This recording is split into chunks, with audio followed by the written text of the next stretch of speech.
Up to you. I don't know when you're leaving. Hey everybody, this is GasKills, and this is a quick video on my review of Helldivers, specifically my 120 hours of gameplay. The good, the bad, the ugly of Helldivers. Should you buy it or should you wait? Review. So let's first get into the good. This game is tons of fun and many hours of fun with your gaming buddies, your friends, anybody else you choose to play with. It's a lot of fun. I haven't really played with anybody that hasn't liked playing it. In fact, I know a lot of people are addicted to this game right now, which is amazing because we really needed a change up in the gaming industry. We needed somebody to come in here and give us something new to play, to refresh our gaming spirits a bit, and make us have fun again. You know, because I feel like the past 4 or 5 years we've just been getting games that are just subpar or cookie cutter games that have been done before. They just change skins, change some of the missions. It just gets boring. Overall, this is a fun game to play.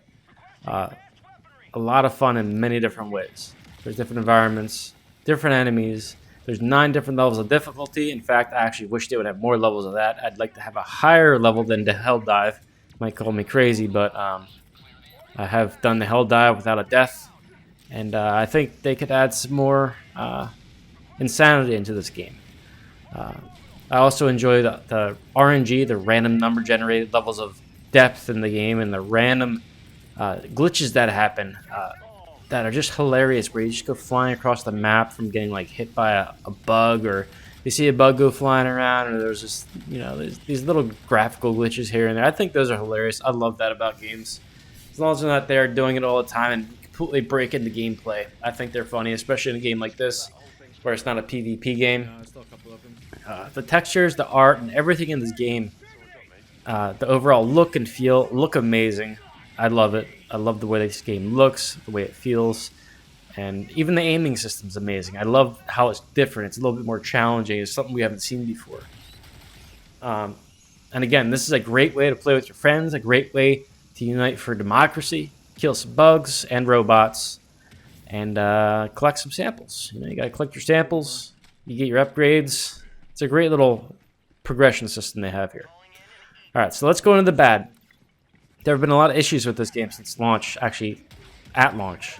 A lot of crashing, especially for, on me, it was crashing every 3 minutes. I couldn't even make it through the tutorial. So eventually I was able to go in there and turn down some graphic settings and work with the community a bit to get some ideas of how to fix this stuff. And it worked for a little while until they updated it. Then we had to find some other fixes. When it first launched, the game was a lot of fun. I had a lot of fun with it. I told people to hold off, don't go and refund it yet. They should get these issues fixed. But I was hoping they'd fix the crashing and the weird bugs that were happening and make people not be able to play the game before they rolled out any new content or loadouts or anything like that, new weapons. But that didn't happen.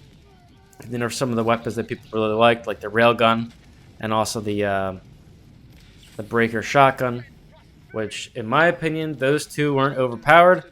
The rest of the guns were just underpowered, so they should have just buffed guns that were weak.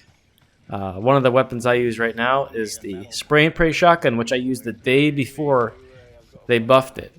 It was terrible. You couldn't even blow up one of those gas cans on the ground. It wouldn't kill a thing other than the smallest bugs, and it would even take time to kill them with it. I don't know how they pushed out the game with that gun in it, thinking anybody would be able to use it. But then they buffed it, and the thing's great. In my opinion, it's just as good as the breaker was before they nerfed that.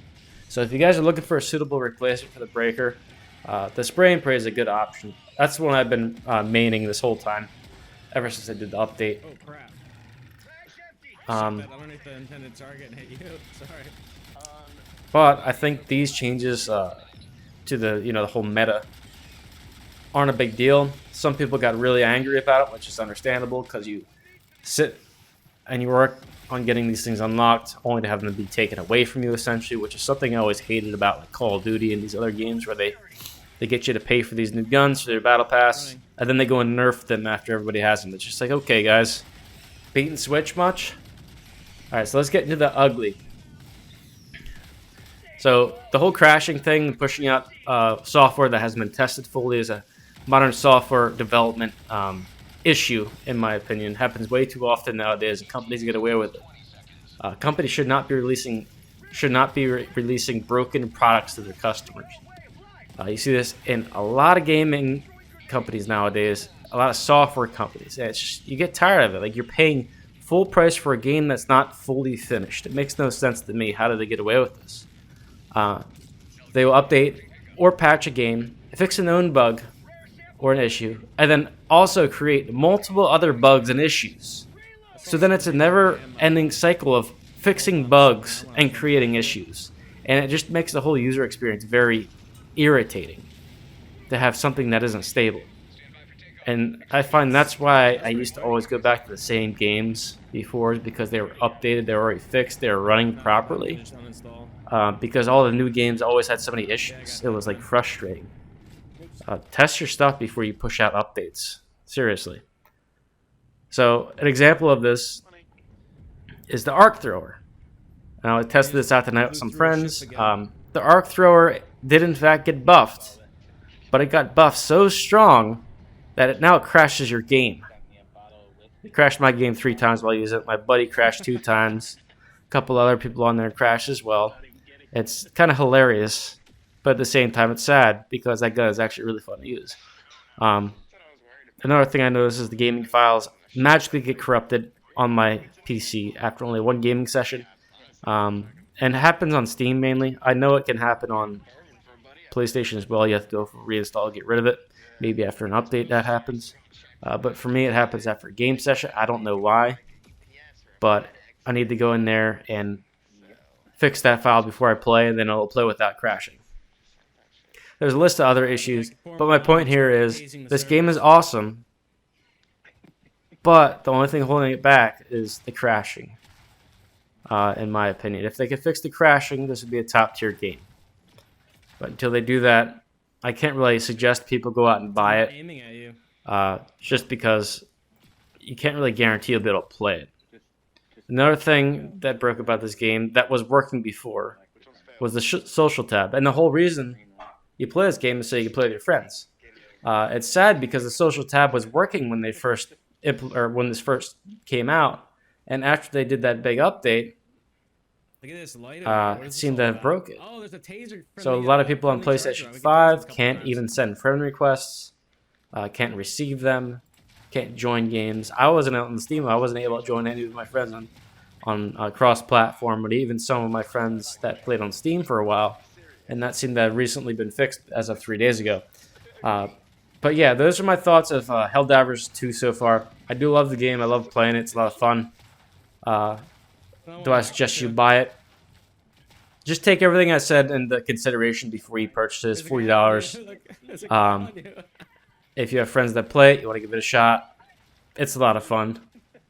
But keep in mind, you might have issues with crashing and instability. So take that with a grain of salt. I hope you guys enjoyed this video. I hope it brought some sort of value to you guys. And I will be live streaming this game often because it's a lot of fun, like I said. Pop in the chat, say hi. Thanks for watching, everybody. Have a great day. Oh, no.